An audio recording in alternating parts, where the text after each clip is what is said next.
We are a third-party energy rating firm that does consulting on the sustainability side, inspections, verification for code compliance, above code programs like Energy Star, LEED, NGBS. We're based out of Dallas. We're very focused on servant leadership, which is one of the ideals pillars that our company was built upon. The goal is to be at a net zero level by 2050 nationally. So each municipality, state has to figure out how they're going to get there, which would include more progressive code adoptions. 10 years ago, compared to what we're doing today, it is night and day different. We shoot for a 5 to 10% jump in efficiency each code cycle. Those code cycles happen every 3 years.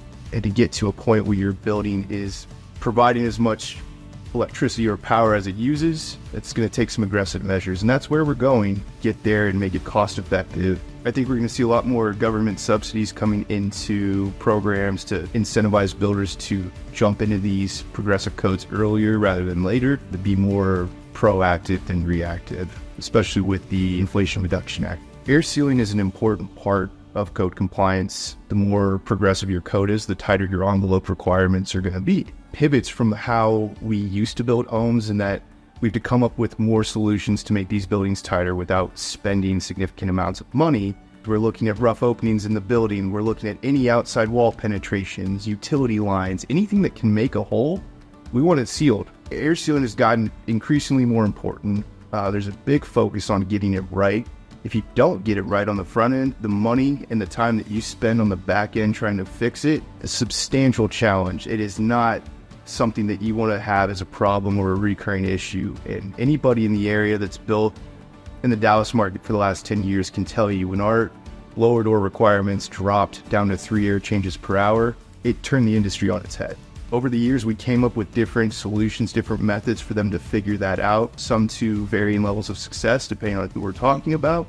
Over the course of a couple of years, we come up with a good recipe. For sealing cracks in the building, it needs to be flexible, it needs to have some give, but it also needs to be sturdy enough to stay and maintain the seal over the course of the life of the home would be the expectation. What's changed with air sealing in general is what we seal, how we seal it, and when we seal it. There hasn't been a ton of innovation that I've seen on the product side, unless we're talking the last 10, 15 years. I think we've gotten better at understanding how to make a building tighter, where the product needs to be, when it needs to be applied. And those are really the strategies that, harken back to when tighter code requirements were adopted. Aerobarrier or Aeroseal been something that we've seen a lot of in our market lately. What's unique about it is the timing of the application. You can come in a house has been sheetrocked, punched, trimmed, everything's done, and you can't pass the blower door to save your life. That's the value of a product like Aerobarrier or Aeroseal, is the ability to retroactively correct those issues that can occur, prevents significant cost.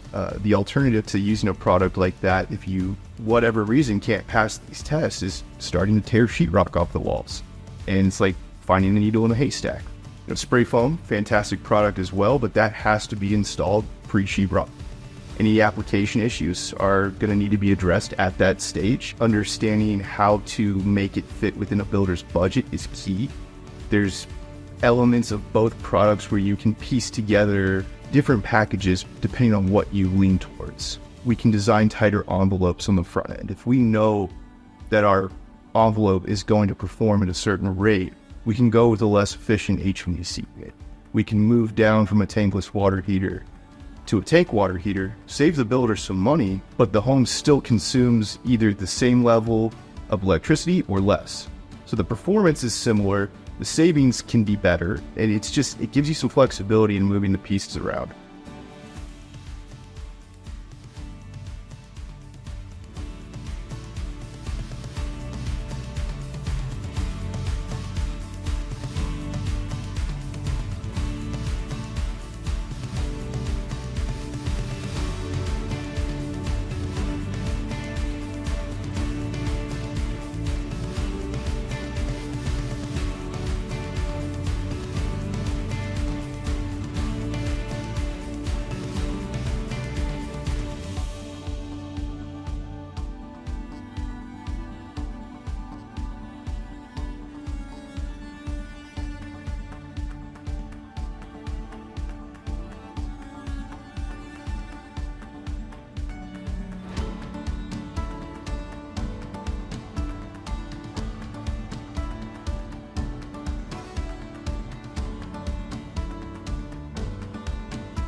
product like Aerobarrier has a competitive advantage is it is a completely separate entity from the insulation company, a completely different product that is already backed by the company. It has the support, the infrastructure in place, and it's not something that a commitment would need to be made to deliver from a financial investment standpoint.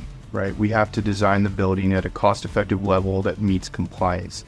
If we have a product that can seal the envelope to a certain level and we feel comfortable about it, that's a measure that I can put in our designs for a builder recommendation, build things around. For biggest impact for hurting the building's ability to comply with an energy code.